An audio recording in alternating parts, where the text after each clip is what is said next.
Hey everyone, welcome to the VitaCast, episode 102. We're back a week late. We apologize. It's me, Tyler Altoff, with Kyle Wakeling. What's up, Kyle? Not too much, Tyler. What's up with you? I'm pretty disappointed in us missing last week. Well, we've been really busy lately with just a lot of crazy shit going on. So I think we deserved a week to recuperate after all that nonsense. Yeah, a lot's been going on, that's for sure. So, yeah. We're back, though. Yes, we are, for sure. As long as my power stays on. There's a windstorm happening in Seattle right now, so power's going out everywhere. Luckily, my house has not been affected yet, so fingers crossed. Countdown till Tyler's house blows over. Whoa. 5, 4. Whoa. No, I'm kidding. Anyways, yeah, so this is the VitaCast. We talk about the Vita. There's a lot to talk about, too, considering we missed a week, and there's just always stuff going on. So it's going to be a fun-filled, packed episode 102. So get ready for it, people. Sit down, drink your tea or your coffee, and get ready. So we'll start with what we always start with, and that would be what we've been playing. Kyle, what have you dabbled in this past 2 weeks?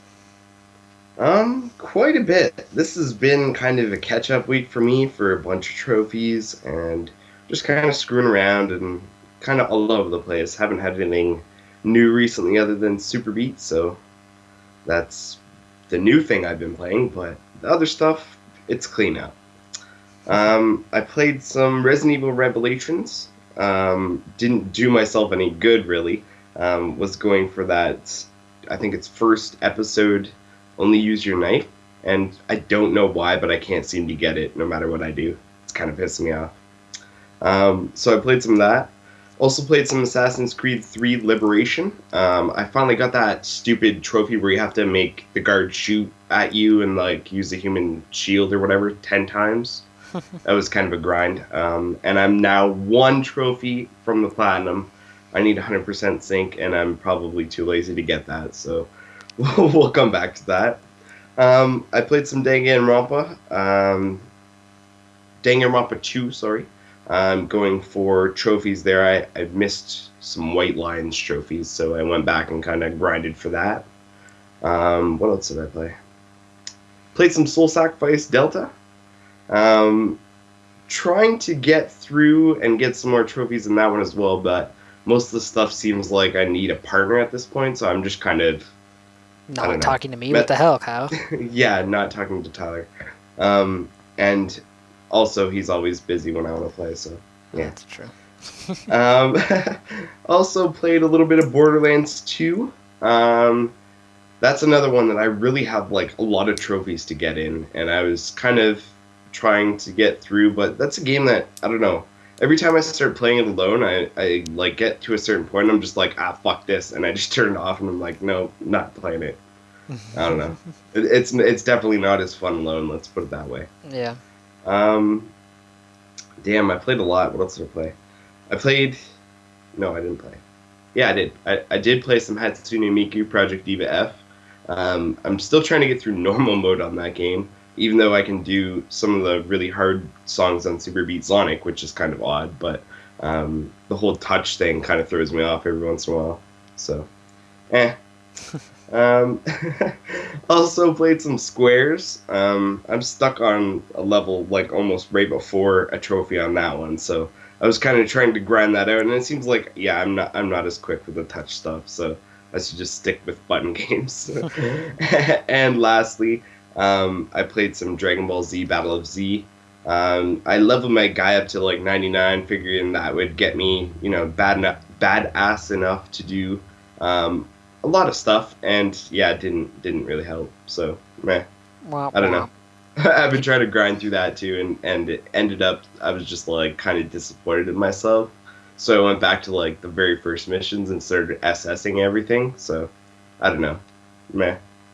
You just need to get better cards, so do harder missions. So well, like I have better cards. Like I just bought like the 100 health card that's like 50,000 points or whatever the hell. Yeah. I've been grinding for some good stuff. like I have enough to like stack my guy really well, but I don't have enough to like go around for when I Right. need like to share with partner characters, and yeah, it just kind of not good. Yeah. And nobody seems to be online when I want to play online with that one, and nobody has been answering my Twitter callouts, so I'm Tisk sitting tisk, here people. alone. Yeah, yeah. And there's no Oh, one. and of course I played Super Beat Sonic. Other than that, Of but course. yeah, yeah, that's it. Sounds like a busy time for Kyle. Well, I've been jumping back into it's a lot of things that I was like, okay, I'm like pretty much right at the end of what I can do. Couple things left. I'll move on to something else because I had so much in this backlog that I have, and I never went back. So it's those things that I was kind of going back for, and a couple of games that I've kind of been like, I guess procrastinating on just because they're not completely up my alley, and it's not something I would necessarily play alone. So it's kind of hard to force myself to play that when I have other awesome games like Super Beat Sonic, which I could like literally sit here for like hours until my Vita died and play. Right. Yeah. I got you. I got you. Yeah, so lots playing. Not lots doing, but lots playing. Hey, that's not What bad. about you, Tyler? For me, well, of course, all of the extra life games that we played. Um, I won't list them all off, but of course, there's the typical Ah, Killzone. So damn. what? I can't believe I forgot those, Tyler. I don't know where my mind is because I think last time we did a podcast was like the fourth. So yeah, that was before that. So yeah, all those games too. But go on. I figured you just were not gonna count it, but that's all. That's all right. So yeah, Kyle and I both played a ton of extra life games, and I I'll get into that real quick for a second because you probably are wondering where those videos are. They are taking forever to render and do everything I've been wanting to do, and on top of me being super busy lately, it's a hassle. I started editing the PlayStation All Stars video last night, and cutting out all the boring like waiting for stuff to load and like trying to get into a match together and all that, like cutting all that out and whatnot. It's so many cuts. It's turning 2 hours of gameplay into like an hour, but it's so tedious to go through it all, and I have to do that on every single video we do, or did. So it's gonna be a little bit, but I finished I think 3 or 4 videos now. I might actually start uploading a couple soon, but of course we kind of wanted to do it to where we had a new video going up every day, so hopefully we can get that going, and hopefully I can get that done soon because I would really like to have those done so people that missed it have the opportunity to check out the awesomeness that ensued on that weekend. And Tyler, I just want to call you out on one thing, What's up? and that's that Nintendo Vita thing. I think you should just put that little bit up as a video on itself. Like, I know there's nothing going on screen, but that is, like, hilarious, and I think that's something that we should put up just so people can laugh at it. Hold on, let me see if I can find it. I might actually be able to get it onto this recording real quick. I rendered part of it because it's right as we start playing Freedom Wars. Right. And I made that in the very beginning of Freedom Wars. Nice, So let me nice. find it real quick. Freedom Wars, Freedom Wars, there you are. Nope, damn it. I opened the wrong thing. Don't worry about it. I got this. Yeah, hold on. Tyler over there What? improvising and shit. I am. Let's hope it captures correctly. I'm going to hit play now. I don't think you're going to hear anything, Kyle, so I'm sorry. But, Just be quiet. alright, be quiet, Kyle. Hey, GameStop's calling me. That's always good. Hello? Hello? Hey, is this Tyler? This is Tyler. Hey, Tyler, it's Emily calling from Arlington GameStop. How are you? Oh, I'm fantastic. Good. I just wanted to let you know that your Aqua 4 PS or Nintendo Vita is in. What? No, Mommy actually sent me it was like a Facebook post or something like that. I think it was Nicole that you talked to on the phone, and she said it was like a Nintendo something for the Vita. I can't remember what the post was, but it was super funny and I was cracking up. Oh, yeah. I wanted to let you know that it is here now, so you can pick it up. Okay, thank you. She only works at a GameStop. Alright, What bye. the hell? Bye. Oh my god. You recognize the Nintendo Vita, bro. Vita 2 confirmed. Nintendo Vita, that's the new NX. Well, all right. Tyler, you definitely need to make it the highlights. Vita 2 confirmed. All right, there you go. Hopefully that sounded decently. It's showing up that it got captured in this recording, so yeah, that was interesting. To say the I didn't least. hear it, but just thinking about it while that all was kind of going on. Oh man, you gotta love some of these employees at certain places who have no idea. It seems what the hell is going on, and of course get hired for whatever reason. You gotta wonder where these people who are hiring their priorities are, because that is ridiculous. And if that was my local establishment, I'd kind of be embarrassed to hear that shit. Yeah. I feel like she was joking, but I'm not really sure. I don't know.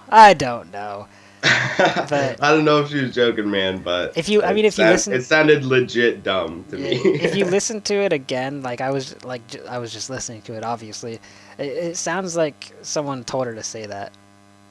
But I don't know. It was all in the moment. Things were happening. People were giggling. I had people talking in both ears. So I don't know. Anyways, yeah, we played all the Extra Life games. I'll have those videos up as soon as possible. But in general, I've played a few things, actually. I just played that HTR Plus game that just came out. I played a little bit of Dragonfin Soup. I have also been playing a lot of Senran Kagura Shinobi Versus, which Kyle should be very happy about. Good man, good man. Yeah, I'm working on hold on, let me click on it here. Yaguru. I don't know how to say her name. She's the one with the eye patch. You? Yeah. Well, that's her. Getting her special powers, Kyle. Already then.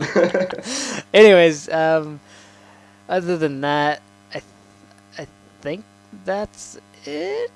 There might be something else. I'm not really Tyler, sure. what are you doing? Hey, I've been playing a ton of Senran Kagura. Okay, I guess you're forgiven then.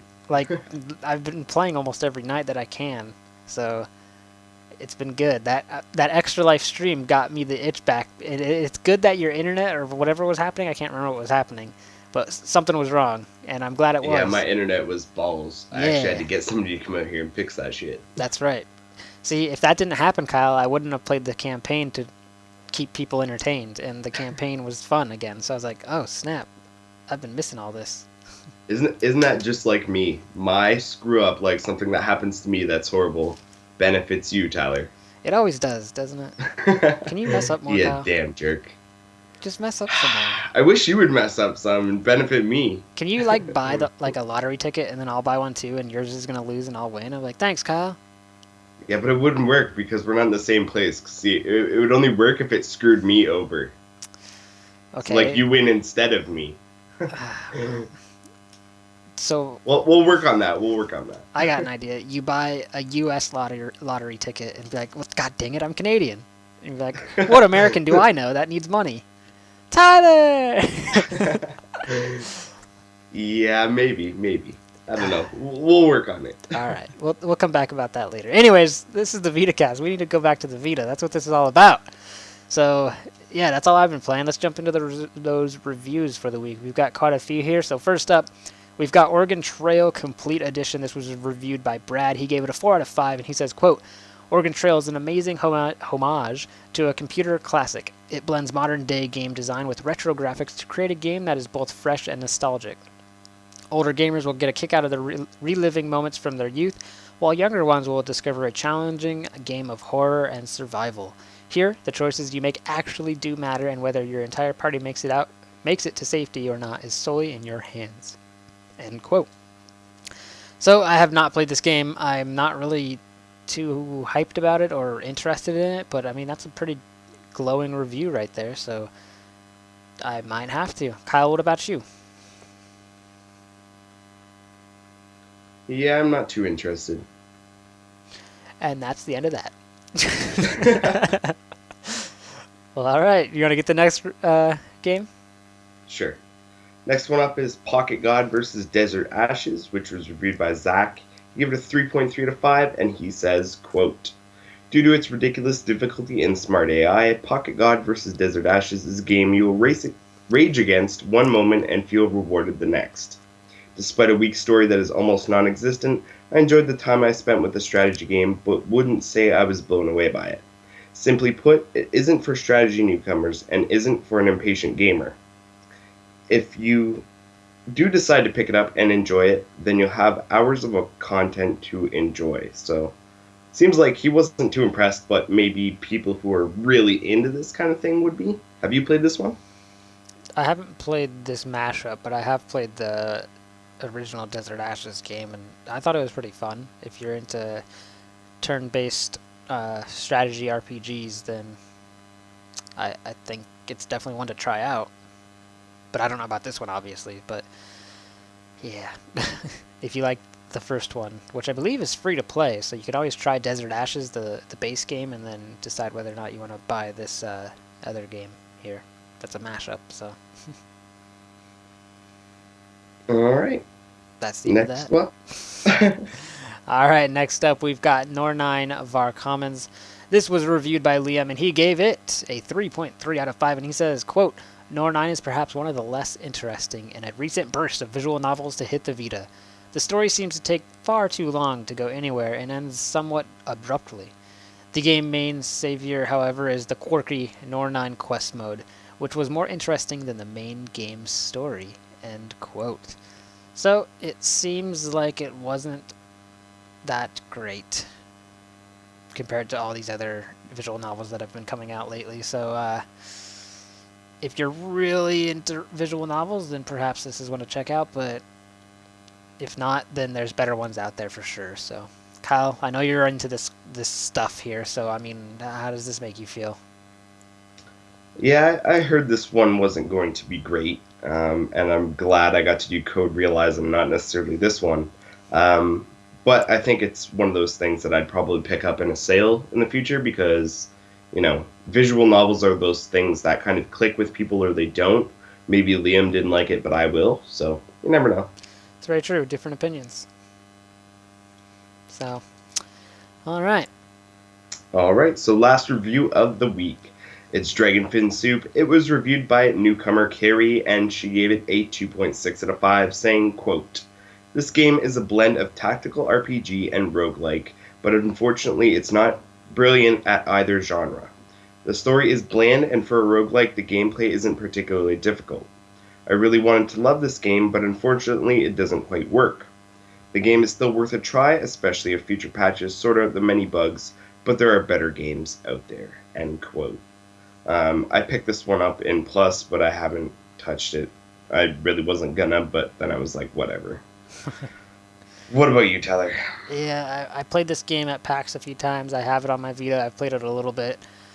It's a fun game, but I'm still very early in it. But there is a lot of little things, like she was mentioning the bugs, and yeah, it's frustrating. I feel like if you're wanting this type of game, Rainbow Moon and the upcoming Rainbow Skies is probably better. Of course, I don't know about Rainbow Skies because I haven't played it yet, but Rainbow Moon is a lot of fun and very, very similar to what Dragonfin Soup is trying to do. And I would say that if you had to choose either, I'd go for Rainbow Moon. But again, Dragonfin Soup is free on Plus, so if you don't have Plus, what are you even doing? Okay. Well, all right, there you go. Those are the reviews for the week. Quite a few games to check out and more coming up. That's why we're going to jump into those new releases and let you know what's coming out. So for North America, we are getting HTR Plus. This is $9.99 or $7.99 on PlayStation Plus. We're also getting Super Star Wars for $9.99 and finally Sword Art Online Lost Song for $39.99. Kyle, what are they getting in Europe? Europe is getting Pirate Solitaire, which is £3.99, €4.99, or $7.55 Australian dollars. And they're getting Pixel Hunter, which is out Friday, and that's £7.39, €8.99, or $13.45 Australian dollars. Kyle, can I tell you a sad story? Sure. It's probably not as sad as your story because I'll just get into it and then you can yell at me. So Sword Art Online Lost Song came out today, right? Mm-hmm. I have it on pre-order, but I didn't even pick it up today. You know why? Why, Tyler? I was too busy. That is pretty sad. Yep, and I'm disappointed because it comes with a sweet art book. You know what's sadder than that, Tyler? Let me guess your story. Yeah, not having Sword Art Online at all. I guess, yeah, that makes it even worse too because I have the Asian copy, so I can still play it if I wanted to. Yeah, the only way I can play it is if I hit myself in the head with something really hard and then play it in my head. Yeah. Well, Yeah. when are you going to get it? When I get money, Tyler. Oh, gosh, go buy that lottery ticket, that U.S. lottery ticket, and then when you lose, Yeah, but when you that's spending money, Tyler, towards things that I could be saving for Sword Art Online. that's the attitude of a loser. I want winners, Kyle. Well, when I start winning, I'll show you how that looks. All right, I can't wait. Anyways, yeah, obviously you want Sword Art Online. I don't think you care about the other two games, but I could be wrong. Lay it on me, Kyle. Yeah, HDR Plus doesn't really interest me. And Super Star Wars, I don't know, $9.99 I wouldn't pay. Or I'd probably get it if it was, on sale or something like that. The kind of thing that drew me in was I remember playing this back on, I think it was Super Nintendo. But the kind of thing that's kind of bad is it's boxed like La Mulana is, so you don't get a full screen or anything. That's cheap porting, man. I'm not down for that. Like, come on, give me something. But yeah, so I'm not impressed by that. That kind of ruined it a little bit for me. But if it's under $5 and I got the $5 and there's nothing better, I'll grab it. Well, all right. Yeah, for me, I got a code of HDR Plus. I've played it. It's fun. But I don't think it's going to be for everyone. It's definitely one of those games that if you have really nothing else to play, or if you just want something to kill some time while you're on the bus or on the train, or just want to kill like 10 minutes, then it's something you could do a race or two there, but I don't really see too much more to it. It's a nice little game though, so if you have the money and you're looking for just something to waste time, I'd grab it. As for Super Star Wars, I've never actually even heard of it, never played it on the SNES, and it's just not something I'm looking for right now, so meh, I could care less about it. And for Sword Art Online Lost Song, of course, I need to go pick it up. I just was lazy today. Hopefully I can get it tomorrow. I should be able to get it tomorrow. I just need to go right after work, but that area is just so busy with traffic, it's so annoying. The struggle's You're lucky I don't live near you, Tyler, because I'd be going in and talking them into thinking I was you and getting that. I can see and then it you'd now. be screwed. I can see it now. You with like a blonde wig on. Be like, hi, I'm Tyler. No, I just talked them into it. Like, I just Okay. talked them into giving it to me. Okay. It's my skill, Tyler. Don't worry about it. Don't make me post a video about that Nintendo Vita clip. We got that shit saved. That's right. Blackmail them. Yeah. Anyways, there you go. Those are the new releases. Let's jump into the news. We've got quite a bit here, so sit back, relax, and enjoy. Yeah. First up, if you've been waiting to bring a little color to your Vita collection, then you're in luck. GameStop is now exclusively selling the Aqua Blue PlayStation Vita in the United States, but good luck finding one. While GameStop lists the console on their website for purchase, it would appear that retail stores are not yet getting any stock. That's assuming that they're ever going to get any at all. As of right now, there is not a single store within a 100 miles radius of Brad that has one in stock. But then again, he doesn't live in a major metropolitan city. When Sony said it would be limited run, they really weren't kidding. If you've managed to find one in an actual store or have decided to pick up one off the website, please let us know. Hey, Kyle, I got one. Yeah, we know. I unboxed it live. Did you know that? Yeah, we know. Did you see it? I didn't see it. I'm holding it right now. Hold on. Stupid. Hold on. Just go on with the news, Hold on. Tyler. Let I've me- had enough of your shit for Let today. me hit the button. Oh, you can't even hear it because my volume's off. Let me turn the volume up. Someone's at the door. Hold on a second. This is awkward podcasting. Hello? Come in. It's right there. Yeah. I just throw it on my bed. I need to do laundry anyways. Thanks.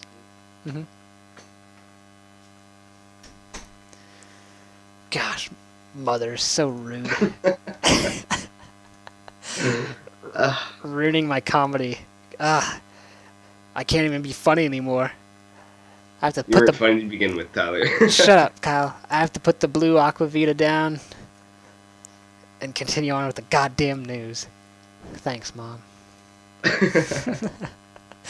Anyways, next up, during the rounds recently was a PEGI rating for a Vita version of Cowardly Creation's spooky action-adventure title, and now we can oh my gosh, and we can now confirm that a Vita version is in development and is expected in the spring, courtesy of Digerati Distribution.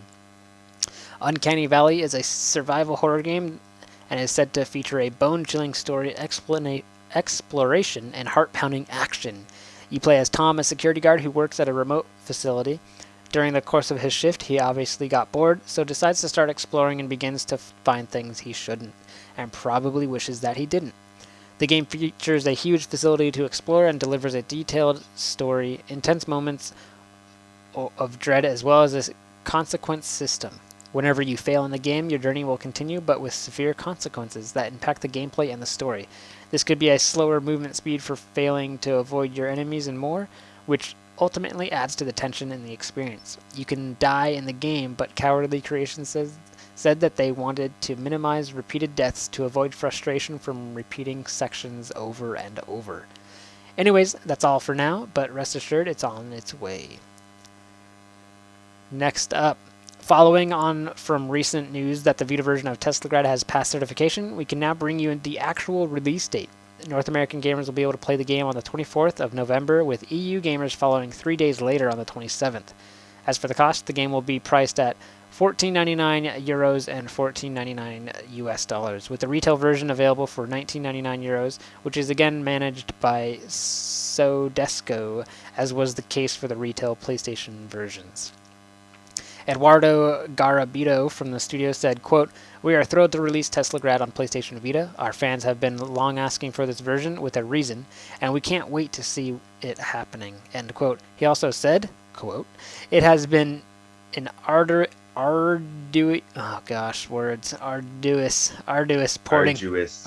Kyle, get out of here, porting process, but we are convinced that it will be, they forgot a word. But we are convinced that it will be worth the wait, or effort. We had a great and enthusiastic reception on PlayStation platforms, and after the exciting appearance of the game on PlayStation Plus, the Vita version will make things even better," end quote. Teslagrad is a 2D puzzler platformer with action elements where you use magnetism and other electromagnetic powers to explore the long-abandoned Tesla towers and discover its many secrets. In the game, you play as a young boy on an epic quest, gain new abilities to explore a non-linear, hand-drawn world inspired by visions of old Europe, and use the ancient power of the Tesla Mancers to defeat a despotic king. Discovering an outstanding adventure told through voiceless storytelling. We can also confirm that the game will be cross-buy for the digital versions. Never mind Japanese words. Nope. I can't even say English words. Shut up. Read your damn Oh, stories. Tyler, you're funny. Anywho, moving on. Spike Chunsoft has revealed the release date for the previously announced Grand Kingdom demo. Japanese demo launched on November 12th. And you can see we're a little bit late here. And it features the 4 major powers from the game. It has large-scale battles that take place online, and any progress from the demo will carry over to the full version once it releases on the 19th, which is tomorrow. Next up, there was a ton of new details revealed for upcoming Bandai Namco game Digimon World Next Order, including new characters, story details, and new information on the battle system. The story details Bandai Namco released give background of what's been happening in the digital world, along with a short story synopsis. Prologue. It's been a long time. Your heart flutters in your chest as you start up the Digivice. In an instant, your entire body is covered in a pure white light. When you wake up, you're in a mysterious world with no entrance or exit. Shattering your confusion, an unknown threat attacks, and your dear partners come rushing to your dilemma. The bonds that were almost broken are connected, and a path is formed. It's the last summer vacation of high school. From a miraculous light, the gate to a new adventure opens. And details on the main story. After the protagonist wanders into the digital world, he's attacked by Mugen Draymon. Somehow able to escape just in time, he encounters Gigimon and witnesses the disastrous state of the starting town, which was repeatedly attacked by Mugen Draymon.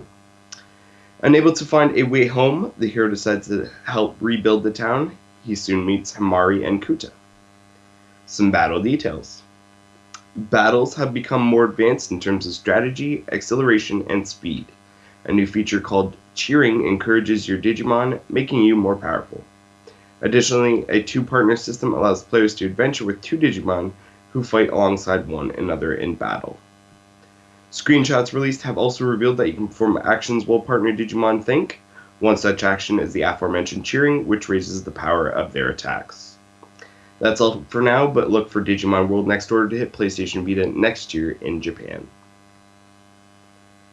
Moving on, the upcoming third-person action game Attack on Titan looks like it'll be a strong addition to the already popular manga and anime franchise. Recently, Koei Tecmo released new information on how the battle systems will work via the latest issue of Famitsu. The newest details tell us that every time the 3D maneuver gear is used, the gas used to fuel it will deplete over time. It will then be necessary to periodically refill your empty tanks if you want to continue slicing the napes of the Titans. However, every time you engage in combat and use your blades, the sharpness of them will diminish over time as well.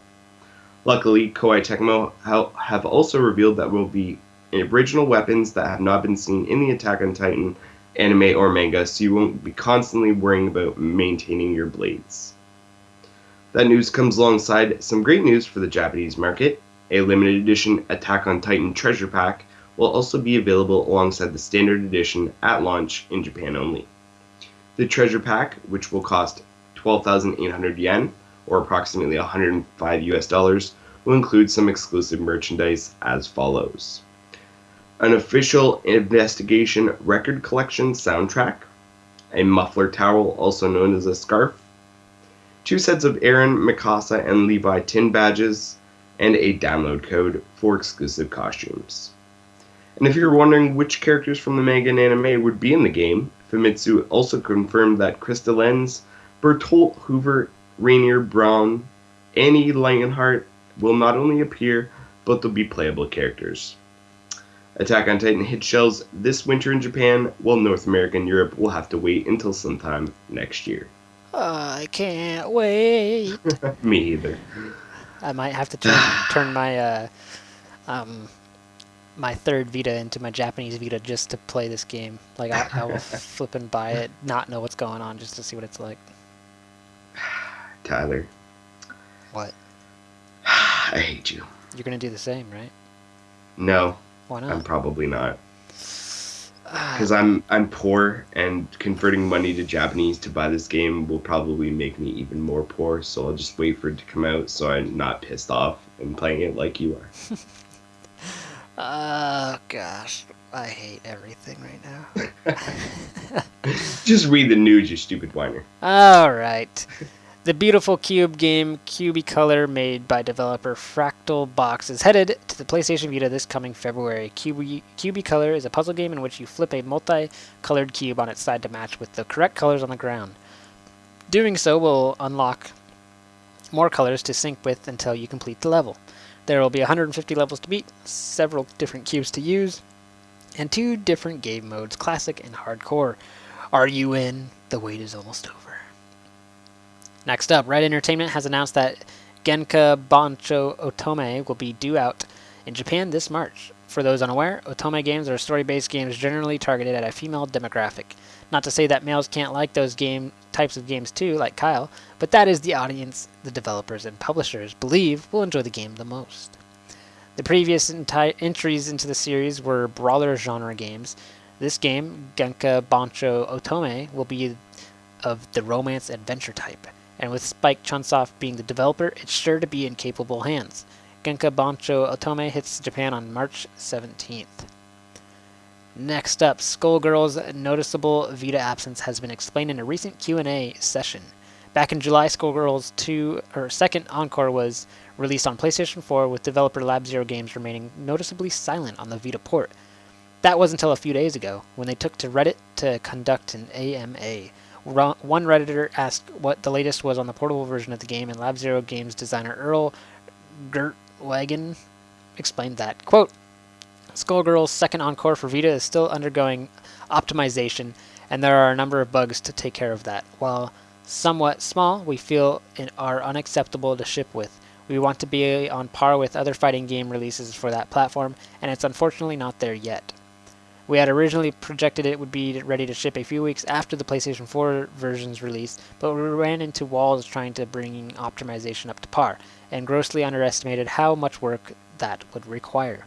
This moved us into the time frame where we had to start implementing features for the upcoming release of the Japanese version, which has further contributed to the delay, end quote. The update does at least squash any doubts we had on the fate of the port, though now we just have to wait for a release date. Alright, moving on. Last year we learned that a sequel to Demon Gaze was in development, and today we know its launch window. Demon Gaze 2 will release sometime during 2016, according to publisher Kadokawa Games. The news comes via Kadokawa's fall media briefing, and it announced its plans to use some concepts and ideas brought in from the fanbase. Sounds like a plan to us. Moving on, a few new trademarks have been filed in Europe that sound as if they may be indications of future PlayStation Vita titles in the West. The first is a trademark for Adventure of Mana by Square Enix, which could be a possible localization of the recently announced Final Fantasy Adventure Remake, or something else. The second trademark is for Rage Gigant by Bandai Namco, and the trademark is most likely for Rage Gigant. That's not all though, as speaking of Vita game hints, Letter Quest Grimm's Journey Remastered has been rated for PlayStation Vita by Peggy. Letter Quest is a turn-based RPG with clever wordplay. In this game, words are your weapon. You have to help Grimm and Rose defeat legions of monsters and evil bunnies by using the power of words. By spelling out words, you can attack and earn gems, and then these gems can be used to purchase upgrades, books, special items, potions, and more. Based on the version of the game originally released in February 2014, this Grimm's Journey Remastered version is an expanded version of the original game with an additional mode and a new soundtrack. There's been no official announcement yet for any of these games, but as they're being trademarked and or rated, it may be not long before we get one. And next up, NIS America has confirmed that they'll be bringing Stranger of Sword City to the West. The dungeon RPG, which is developed by Demon Gaze developers Experience, is said to have more of a Western feel to it with themes of dark fantasy and online leaderboards. The story sees you as a sole survivor of a plane crash waking up in an unfamiliar land. You soon learn that this land is called Iscario, the City of Swords, and the locals are quick to dub you as the Chosen One, your job being to defend the town. Whereas past Experience developed games have more of a comedy feel to them, Stranger of Sword City has a more serious and adult feel to it, adopting more hardcore RPG elements, including permadeath. We're proud to announce that the game is set to launch in North America on March 22nd and in Europe on March 25th in both physical and digital formats. Are you guys ready for it? Dun dun dun dun dun dun dun dun. Oh. Yeah. I am. Damn it, Tyler. I'm sorry. Just read the news, right? You bet. That's all I'm here for, isn't it? I think so. It's messed up, but alright, I'll do it. A demo for Marvelous Adventure game about exposing the lies of others has just been released on the Japanese PlayStation Network. Clocking in at 820 megabytes, downloading the Japanese net-high demo will give you a useful taste of gameplay, with save data able to transfer over to the full game once it becomes available. Speaking of which, downloading the demo will also net you a discount on the full game, slashing 500 yen off the price, when it launches on November 26th. So if you plan to get it digital, there's no reason not to try the demo, right? The upcoming role-playing game Dragon Quest Builders will be releasing early next year, and since its first mention on TVL in July, developer Square Enix have been desperately attempting to distance itself from comparisons to Minecraft. Of course, similarities can be drawn with its art style and crafting-heavy gameplay, but the latest story details, courtesy of Famitsu, showcase just how different each game narratives are. Once you have defeated the first golem boss in the starting continent, you'll be taken to the next continent named Rimeldar. Sure. Fans of the first Dragon Quest game will be familiar with this name, as it is also the name of the town that can be found on the southeastern continent of Alefgard. That city, or continent name, used to be a prosperous continent, but is now plagued by sickness. Luckily, a nun named Uru wants to make a hospital to assist people struck down by the sickness. As the protagonist, it will be your job to assist Uru with the creation of the hospital. Once it is up and running, more people will come to the continent. You also need to keep an eye out for a character known as Old Dr. Jin. He will be able to help with the running of the hospital, but there is something he needs to do before returning to town. Enemies of that continent include caterpillars, as well as the much more sinister-sounding terrorwolves and walking corpse. With keen eye on interesting story and varied exploration, it is clear to see that Dragon Quest Builders will be a much different beast than its crafting counterpart Minecraft. Dragon Quest Builders is set to release on PlayStation Vita, PlayStation 3, and PlayStation 4 on January 28, 2016 in Japan. Keep checking back to TVL for all the latest Dragon Quest news. Speaking of which, in other Dragon Quest related happenings, the Japanese PlayStation blog has outed the existence of a unique monster-themed Vita, targeting Dragon Quest fans in the region and importers.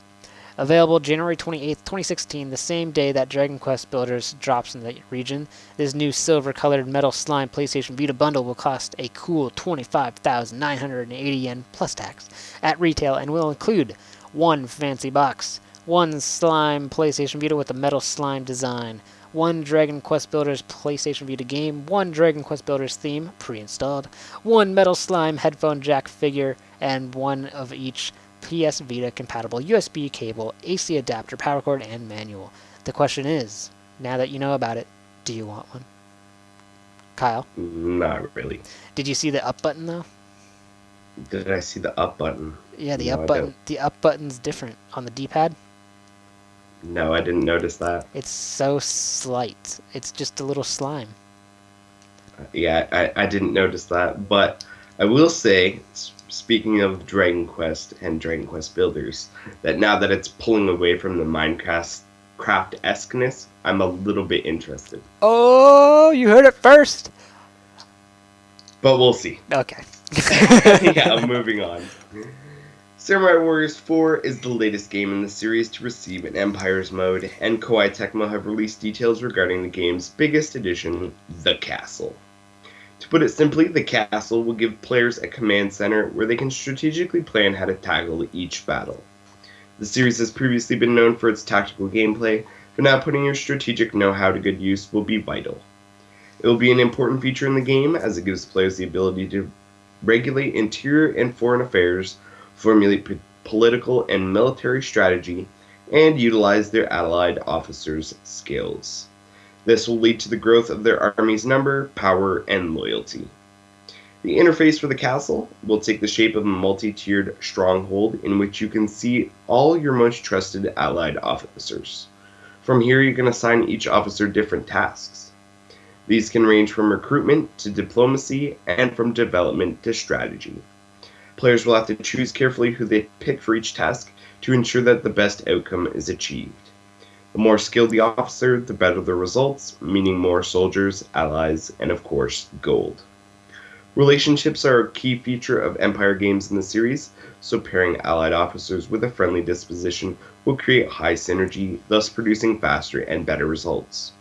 It is important to remember that all the characters in Samurai Warriors 4 are based on real historical figures who have real personalities, so assigning them to the appropriate positions will generate unique suggestions and trigger unique events. Of course, the castle is also a key way to prepare for battle. Different people will assist you with your decision making. The military magistrate will analyze the situation and make proposals to aid in battle. Foreigners magistrates will suggest alliances and diplomatic interventions, and strategists will provide players with ideas for sabotaging and weakening the enemy. With all these pieces of guidances and advice, the player can decide how to tackle and what to take into battle.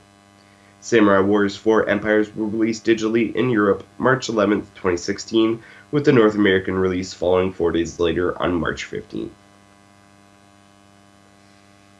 Moving on, Airship Q, the cat-themed sandbox RPG from Miracle Positive, is set to release in Japan on November 19th. A few days before its release, it has been revealed that the title will be getting a physical release in Asia to accompany its digital release. While we were initially disappointed at the fact that the game was only being released in Japan, news of a patch coming early 2016 should give us hope.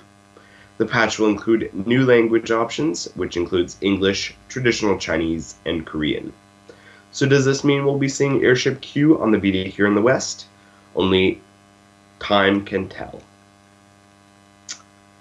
And the wait is finally over, PlayStation Vita fans. It appears that Just Add Water have submitted Volume to Sony for certification.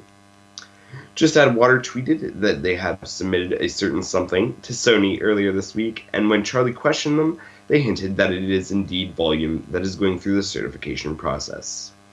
Just Add Water Limited at JAW Ltd on Twitter tweeted, quote, "We just submitted a little something something to Sony's QA submission departments. Have a good weekend, everybody. Winky face." End quote. To which Charlie, at Charlie Large, replied, quote, "Will I be a sneaky YouTuber or a farting alien when I play it?" End quote. After a bit of teasing, Just Add Water admits, quote, "Well, actually yes, a sneaky YouTuber." End quote. Just Add Water also responded to a question about whether or not it's possible the game could release this month with a simple, "I guess so." Good news for Volume fans, though I'm sure the wait has been torture. Next up, it seems like it's been forever since we last received any news on Rocket Birds 2 Evolution for the PlayStation Vita, which is probably because it has been well over a year since we last saw anything on the game. Now, however, the folks at Ratloop have posted a new trailer for the game and have slipped in one important announcement. The game is now slated for release in the first quarter of 2016. Attached to the video, the studio also left the following statement. "Sorry for the delay, folks, but we couldn't ship a game unless we felt it was absolutely done, and now we're absolutely done, and can't wait to show you more. So now we test the hell out of it for a couple more months." Rocket Birds 2 Evolution is slated to be released on both the PlayStation Vita and PlayStation 4 early next year. If you're looking for an arcade-style shooter, then you might be in luck very soon, as Dejika are bringing a great one our way. Dejika has announced that they'll be bringing over Tato's original widescreen shooter for us to enjoy here in the West, with their one-player cross-save and trophy-sharing PlayStation Vita version including among the migrants. Here are the features of the game outlined in the press release. Brand new story mode with hundreds of stages covering Darius history, 3,000 plus stages unlockable by global players in AC Chronicle mode, 9 playable ships to choose from including classic Silverhawk variants and new CS exclusive ship and gameplay changing burst modes. Branching stages where you choose your own path and challenge level, over 40 enormous robotic sea monster battleships including a new CS exclusive bosses, haunting and memorable Zuntata soundtrack from classic tracks to new compositions, from huge arcade machine to your Steam, PS4, and Vita systems. Are you ready to blast some aliens in Chronicle Saviors? Well, good news, folks, as the wait isn't very long at all. Darius Burst Chronicle Saviors is due out November 30th on PlayStation Vita. Lock and load. Choice Provisions has announced arcade shooter Space Dave for the Vita. Coming in early 2016, the game is a spiritual successor to Woe Dave and has you defending against an alien invasion with an endless number of weapons. The game cities cites multiple retro influence from games like Galaga and Space Invaders. If you've survived long enough, you will amass a huge number of power-ups and defeat the waves of enemies and take on the bosses. Space Dave is being developed by Mini Visions and will be sure to keep you posted as more information becomes available on the arcade shooter. All right. Didn't you actually play that one, Tyler? I sure did. Yeah, you were telling me about this one. This one sounds very interesting because even though I didn't play Dave on my Vita, I did try it on somebody else's Vita, and it was kind of interesting. I mean, it's one of those things where I could see putting time into it, but at the same time, I didn't feel like I was going to get anywhere, so I wasn't about to. But just looking at Space Dave, it seems like there's a lot more there to kind of build on with score, so it might be more addictive. Oh yeah, I felt that when I played it. Yeah, for people who enjoyed the first one, this is going to be a jump up, just like kind of like Ollie Ollie was a jump up to Ollie Ollie 2. Right. Yeah. Seems like it. Anywho, moving on to the, I believe this is, nope, it's not. Anywho, moving on. US PlayStation blog Weekly The Drop New Games Post has revealed that the Super Nintendo Entertainment System classics Super Star Wars will be releasing on the PlayStation Vita this week. With the current hype surrounding the new Star Wars movie and the release of Star Wars Battlefront on home consoles, it appeared that this release almost sneaked past our eyes, like Jedi Masters Obi-Wan and Yoda using their Force concealment power. The drop describes the game as an enhanced for PS4 with new save features, leaderboards, trophies, and updated display and controller options. Risk your life as a Jedi Knight, join Luke, Han, and Chewbacca in their fierce war against the evil Empire. Although they only mention the PlayStation 4 version in the description, the PlayStation blog goes on to say that the game will release on the PlayStation Vita as well and will be cross-buy with the PlayStation 4 version. Super Star Wars is based on the original Star Wars movie and generally follows the plot of the film, with some adaptations made to fit in with the style of a run-and-gun platform game. Get your galactic credits ready as it's available right now in North America. We'll keep you posted, Europe. Moving on, Ikine to Yuki no Setsuna, which was originally teased at E3 before a full reveal at Tokyo Game Show in September, has secured itself a release date in Japan, a release date not too far away at all. Square Enix have announced that the game will launch in Japan on February 18th, 2016, and will be priced at 4,800 yen. Pre-orders will net early adopters either a day or night theme, showing off the game's atmosphere at either time of day. Alongside the announcement was a new trailer, which you can view on the site. There is no word yet on localization for the game, but considering it was previously made an appearance at a Western event, it's looking likely that we may see it. And next up, Kadokawa Games recently revealed a duo of new PlayStation Vita games, with God Wars being one of them, and they have provided some new details for the tactical RPG. First up, we have some new gameplay details. God Wars takes place on a quarter-view tactical battle system. Battles will take place on different levels of elevation and will allow you to have different characters with different jobs in your party. There are 30 types of jobs confirmed for the game so far, as well as 300 different pieces of equipment and 600 skills for you to equip your characters with. The game itself will require you to use all of your skills and characters to your advantage in order to figure out the best strategy to beat particular levels. The game is also confirmed to have 3 nations, the leaders of which have also been revealed. First up, we have Tsukuyomi, who is Queen of Fuji. After offering her daughter as a sacrifice 13 years prior to the start of the game, she has disappeared, leaving the fate of her nation in the hands of a man named Kitsune. Amaterasu, that's a unique one, is the youngest of the 3 leaders and is queen of the nation of Hyuga. She is said to be energetic and full of light and has a keen interest in expanding her nation. Susanoo is the king of Izumo Nation. He is a strong and powerful leader who promotes technological strength over physical or military strength. Whilst he is aging, he is now recognized as a once powerful man by his nation. God Wars is set for release in 2016. I'm glad I didn't have to read that one because I would have read that last Susanoo one as like, Suzanne, no! Well, you know what, Tyler? What? You have to read more than me because there's an uneven amount of shit. Oh, I already know. I was have it. just saying. I wasn't going in my sit yet. But I'm Yeah, well, I'm just saying. You don't have to read that, but you have to read more, so good luck with that. you just don't want to talk. You just want me to continue reading.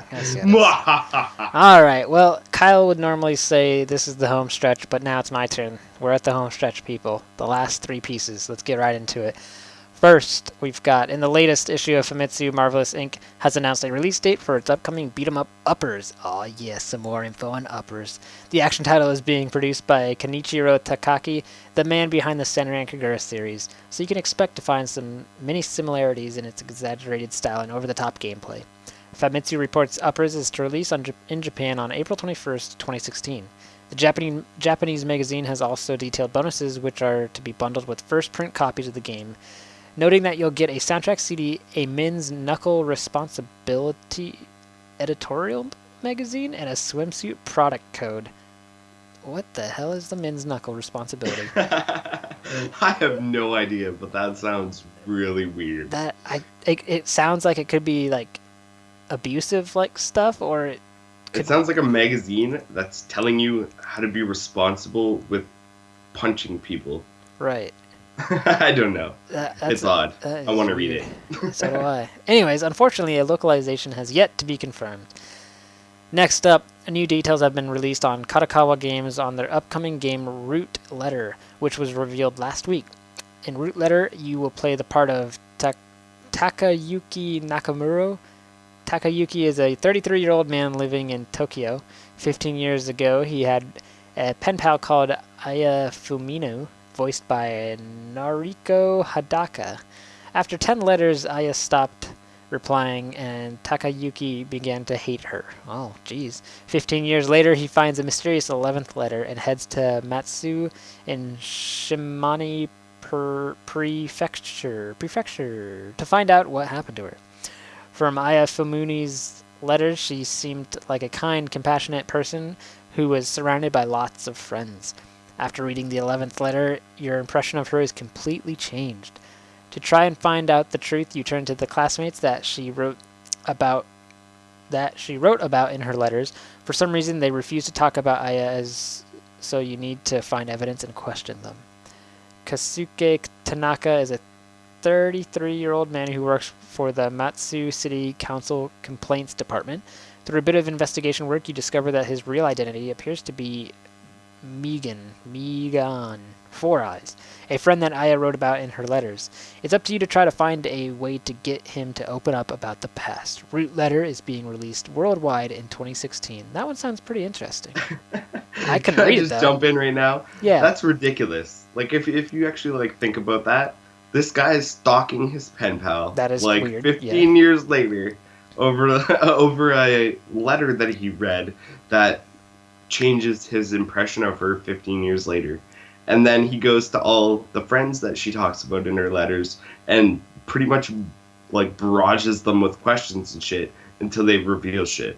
It sounds really kind of creepy. But you're interested. I don't know, Tyler. I'd play it just for the lulls, but I don't know. You don't know what happened in those 10 previous letters, Kyle.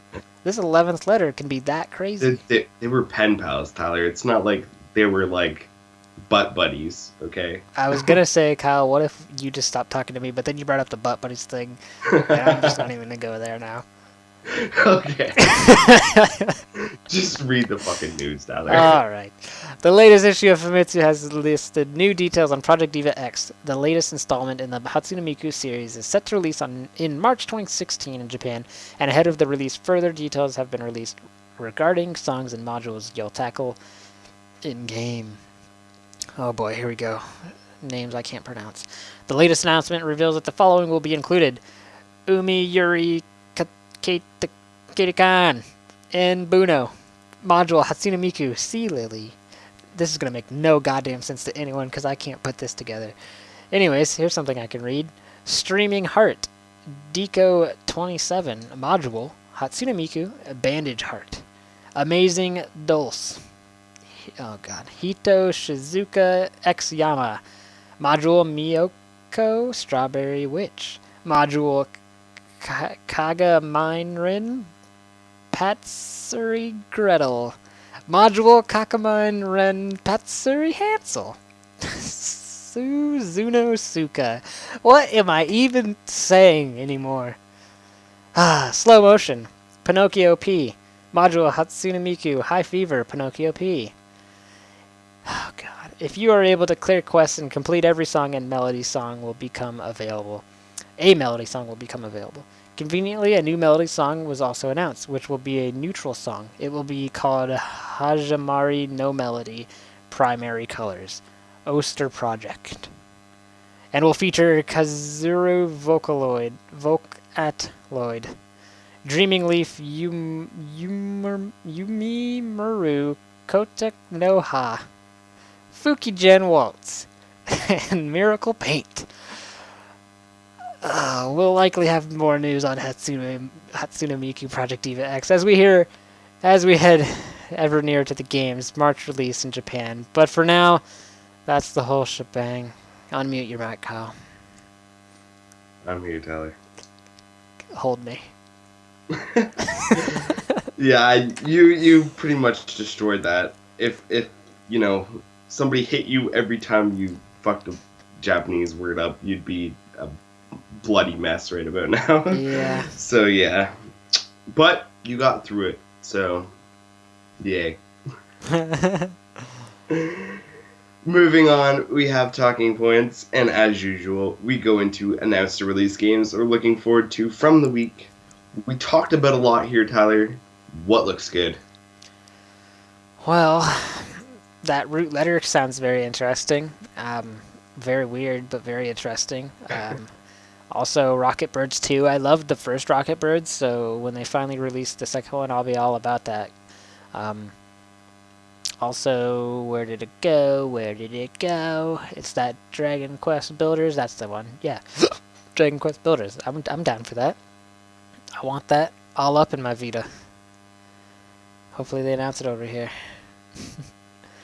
What else? There's probably something, but I think at the moment that's it that I can think of. So what about you, Kyle? Alright, well, there's a couple things that kind of caught my eye. Uncanny Valley. I can always use more survival horror, so that one's definitely up there on my to-watch list. Also, the two, I believe they're experience games, Demon Gaze 2 and Stranger of Sword City. I'm excited for both of those. I still got to play Demon Gaze, but I think it's pretty much either my next or my second in line game to start, so shouldn't be very long at all. And what I've seen from that one, I'm really liking, so we'll see. Also, as I mentioned, Space Dave, I'm kind of interested in that as well. Definitely looks more engaging than Woe Dave did. Not to put that down, but it seems like it's definitely like that jump from Ollie Ollie to Ollie Ollie 2. You're getting so much more that it's worth it. So right. Yeah. Also, there's those Japanese games that we hope come over. Uppers, which doesn't have a hint of coming over yet, but we can hope. Digimon World Next Order. There's a couple, I believe. What else was there? Oh no, they weren't Japanese games. It was stuff that was kind of announced, like the trademarks and all that stuff. So Rage Agant, that one has interested me for a long time, and I would definitely get that if it came over.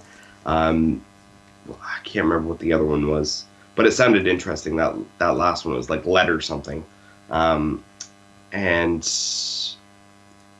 I don't think the other one. Oh, Final Fantasy Adventure was the other one that they were thinking it was, but I don't think the name matched up either. Adventure Mana or something like that. That one kind of, I don't know.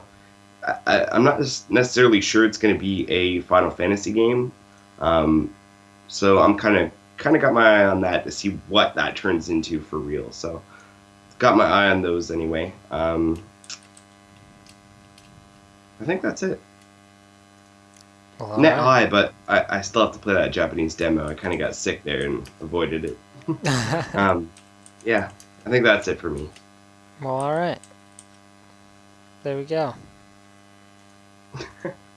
All right, there we go then. So moving on, our second talking point is the PlayStation Store top downloads for October. We've got, the results here.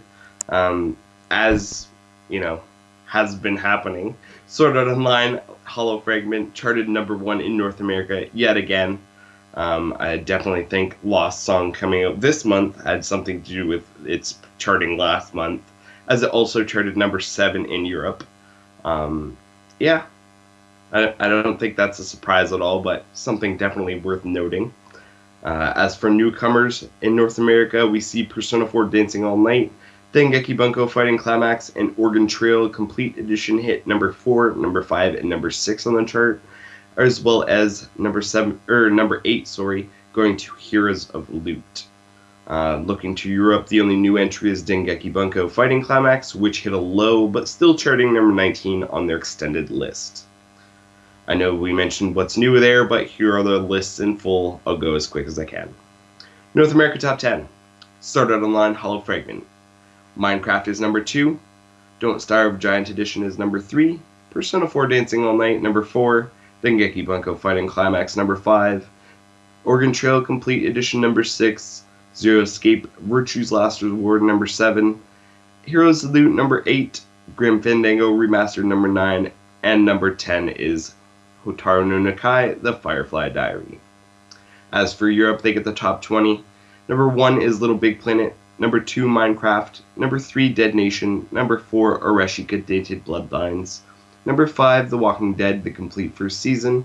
Number 6, Hotline Miami 2, Wrong Number. Number 7 is Sword Art Online, Hollow Fragment. Number 8 is Metal Gear Solid Peace Walker for PSP. Number 9 is Terraria. Number 10 is Mega Man Maverick Hunter X for PSP. Number 11 is Hotline Miami. Number 12 is Valkyria Chronicles 2 for PSP. Number 13 is Resident Evil Revelations 2. Number 14 is Metal Slug 3.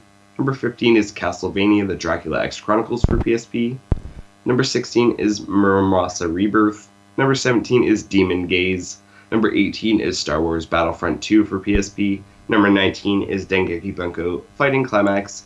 And finally, number 20 is The Wolf Among Us, the complete first season. Any of those stand out as odd to you, Tyler? There's those ones again that are popping up on Europe. What's going on? Them puss. Yeah, I think a lot of the PSP stuff just makes it because it's on sale so often. I mean, We're at the point now where the PSP is kind of... It's not even really around. Like, we're getting a lot of these releases that are hitting PSP, but they're all pretty much Vita compatible because we're just getting so far away from it. I don't even think people are buying PSPs anymore. But yeah, it's getting kind of ridiculous. I'm glad that North America doesn't list those with the Vita titles, even if they're making it up there, because we don't really care. But anyway, the other thing that kind of stuck out for me that was kind of odd is Little Big Planet making it to number 1 in Europe. They had to have had a sale or something because that game hasn't been that far up the list in a long time, I don't think. Yeah, but hey, it's a great game, so I'm all about Oh, that. yeah. We need more players for when we do our multiplayer stuff, so I'm all down for it. But I'm just saying, that's kind of an odd one. I think Dead Nation 2 hitting number 3 is kind of odd as well. Yeah. Anyway, can't argue too much with the rest of those other than those PSP titles. So we'll move on. And we're moving on to listener mail. What do we got, Tyler? All right, we got a few here, so let's get right into it. First up, we've got an email, and it's going to start here. Hey guys, first of all, big props to you for being awake 24 hours straight. I'm old, so I cannot handle this shit anymore. But I did attend your live stream late Saturday evening, my time, when you were having a blast on Freedom Wars. My question is, how you guys feel about the fact that Vita doesn't support streaming natively? Wouldn't it be a blast to hop on some game and start streaming it live via Twitch? Maybe then the majority of this world's inhabitants would be aware of the fact that the Vita is a friggin' great handheld. Let us do the job that Sony failed big time. Thanks for being so awesome. Your listener, Jan. P.S. Another instant jam attached in this email. This was recorded while you were starting your Extra Life marathon. So, Kyle, what about All that? right. So how do I feel about the fact that the Vita doesn't support streaming natively? Well, it sucks. As you may know, I've gone through a couple hoops to kind of get something going here that I could get some Vita gameplay up on YouTube. But even as is, I can't stream because of the limitations of the devices that I have. So, streaming would be nice. I would definitely jump at the idea of being able to put my games out there instantly, and it would probably make capturing them a lot easier, as I could just then capture my Twitch stream. But yeah, I guess we are kind of where we are, and there's not a lot we can do about it now, so sucks to be us. Yeah. That'd be awesome, but I don't know. Would it help if it was from the beginning? Probably. I'm sure a lot of people would be like, oh snap, a portable system that's able to stream to Twitch. I'm all about that. So Twitch is a huge thing, so I could easily see it being a game changer. But yeah, I can't do anything about it now. I mean, it's too late for that, but who knows, maybe Sony will make another handheld and they'll be like, let's have that in there. So fingers crossed. Indeed. I think that having something that would, stream portable, would definitely push the Vita up on some people's lists, for sure. It's one of those things where people who kind of stream professionally or do it kind of as like a side job or whatever would definitely look at the product more, just because of the fact that, if they're at home playing whatever they are on their console, they can be out somewhere. If they live in a good, urban area with lots of Wi-Fi areas or something, streaming from wherever they are. So it would give them more kind of options to stay online, I guess. Right. And of course, more games too. Mm-hmm. So that's always a good thing. But yeah, how do I feel about the fact? I guess we both feel kind of shitty. All right, thank you, Jan, for your question, and we appreciate you joining in our Extra Life stream and hanging out for a bit. Absolutely. It's always good to have Vita fans in those Vita streams. Moving on to our second question here. This one's from Jonathan Fogarty, and he says, PlayStation said that they freed up memory or RAM from getting rid of YouTube, Maps, and PlayStation Mobile. So why don't they get rid of calendar, email, and Near? Maybe we could get more developers interested in the Vita. To your time, long live the Vita.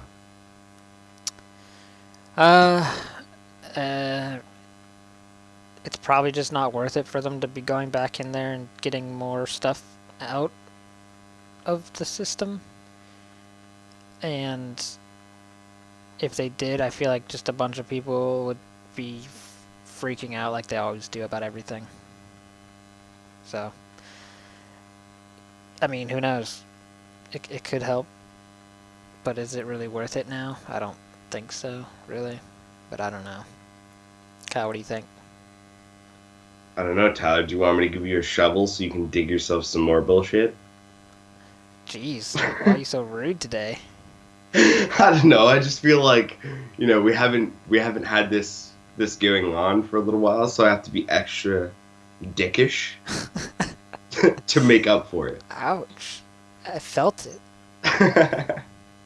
So anyway, answering that question from a perspective of knowing what's going on. Oh, fuck off, Kyle. PlayStation Mobile had not a whole lot to do with freeing up memory or RAM. That doesn't run all the time in the background. It's just one of those things.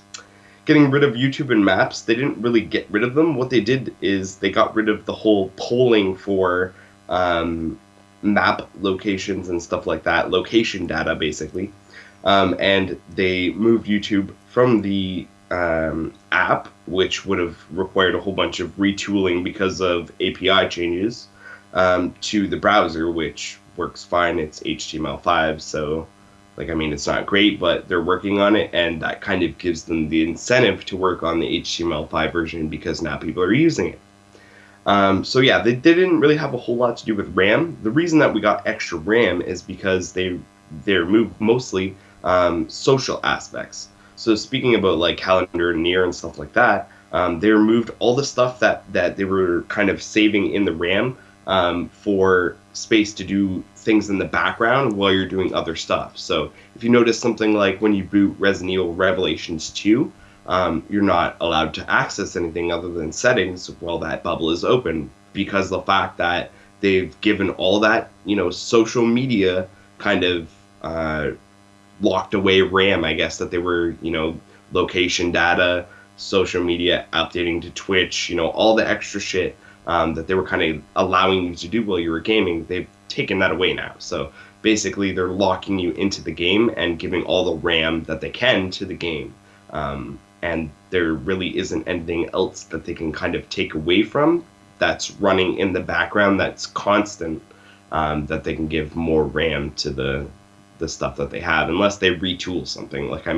They could obviously rewrite the whole firmware and get something, completely much less resource intensive, but that's not something that they're going to invest the time or money into. So, removing more things wouldn't necessarily do anything. It might, give you a little bit more, I guess it might give you a little bit more space on your memory card, depending on how that works once it's actually moved everything to the memory card. But even then, it would be like ridiculously minuscule. It's not even worth talking about. So yeah, Tyler's asleep, but I answered your question, so who cares? Oh, I'm sorry. Were you talking, Kyle? Well, I'm sorry. Were you snoring over there, Tyler, not knowing what's going on? I don't know what you're talking about. Well, maybe you should just move on to the next question, because I think we've answered that one. Yeah. Or at least I have answered that one, Tyler. Yeah, maybe I should have read that question so you could have answered it, since I don't know anything about it. Well, see, it was kind of funny too the other way. Whatever. Don Skippo, thanks for your question. We're gonna read it now.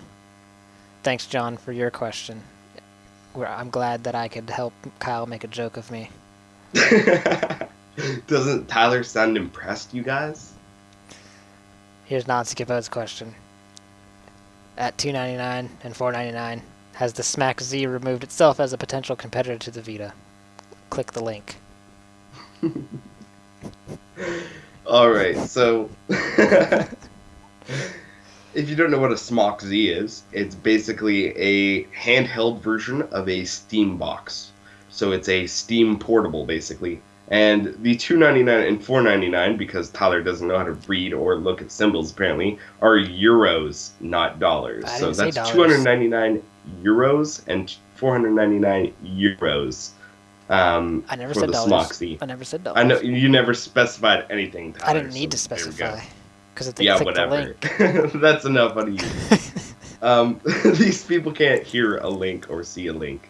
But anywho, so the link is actually to a poll asking which version we're going to pick, and I picked no version because 299 euros and 499 euros for portable.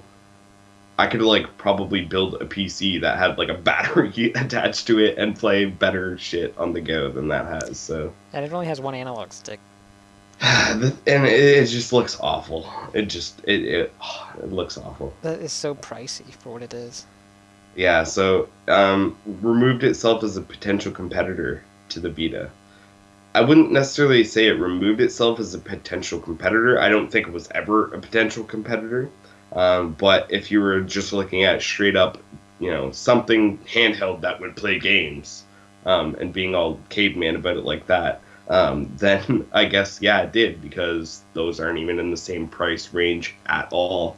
You could buy a Vita and probably like 40 games if you bought digitally and with sales for that base price on the lower one. Yeah, I wouldn't even buy it for 200 cheaper. There you go.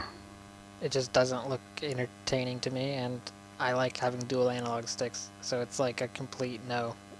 Looking at it having no dual analog sticks. But that's So just me. basically, yeah. So basically, what we're saying is, if you buy the Smock Z, smock yourself in the face. Ha! I With it. see what you did there. Good. Cause, yeah, that's ridiculous. Yeah. Well, all right. Thanks, Non-Skippo, for your question. Let us know when you pick that thing up. If you're gonna. Yes, please tell us how great your Smock Z is. Yeah. Crickets. Moving on. Check this out, Tyler. What's up? What do you got? Tell us about some good stuff. Well, let me sit here for a second and kill time as I scroll here to the weekly deals. Oh, snap! That is a fucking steal! That is a steal, isn't it, Tyler? Do you know what I'm gonna say now? The 990 thing, Yep. Tyler? I figured enough that you'd use that. Oh my And god! I'm going to allow it just because everybody needs this game. Wow. And 990 is a freaking ridiculously low price. For So go on, Tyler. Persona Go on. 4 Golden. $9.90. Are you kidding me? $9.90, you guys. That's like 5 coffees if you live in Canada, or like 1 coffee if you live in the States. Yeah, what Kyle said. So yeah, you should buy it. Tell them why they should buy it, Tyler. It's a great goddamn game. And it's only $9.90. Kind of both sums it up. Oh my gosh, if you haven't played it, seriously, what are you waiting for? I don't even care if you don't have the room on your memory card. Just buy the game, and when you finally feel the urge to play it, delete some shit and download it. That's... Oh my gosh. My mind is blown, Kyle. Tyler's over there having a stroke. Yeah. Why do I... Okay. Here, you know what really grinds my gears, Kyle? What, Tyler? I go to search, I type in Twitter. Guess what fucking pops up? What? I got 2 results, both smart as. The smart as game and the demo. Why the fuck is the app not popping up? Because it's not called Twitter, Tyler. That's right. God damn it. What's it called? I forgot. Live tweet. That's what it's called. Yes, that's live tweet. All right. My gears aren't grinded anymore. That was pretty funny, Tyler. But anywho, yeah, go buy Persona 4 Golden. It's cheap. I think that's the cheapest it's ever been digitally. Yeah. I'm downloading Twitter on my Aqua Blue Vita because I want to tweet out a picture of this. That's how serious I am about you buying this game. There you have it. For $9.90, Kyle. I'm trying to move on to the outro here, Tyler, and you're just $9.90 and all over the place. That's the name of the episode. $9.90. No, it's not. We already got a name. We already got a name. Don't worry. Don't cry. All right, let's get out of here, Kyle. No, Tyler, that doesn't sound like a good idea at all. Why not, Kyle? I'm just saying that wasn't something I was suggesting like 2 seconds ago at all. Oh, would you like to do the outro, Kyle? No, I think you should do it because I'm making you do things. What if I don't want to do it? Then I'll use an outro from a previous episode. God, you're terrible. All right, if you've got listener mail or comments, contact us via media services at thevitalounge.net.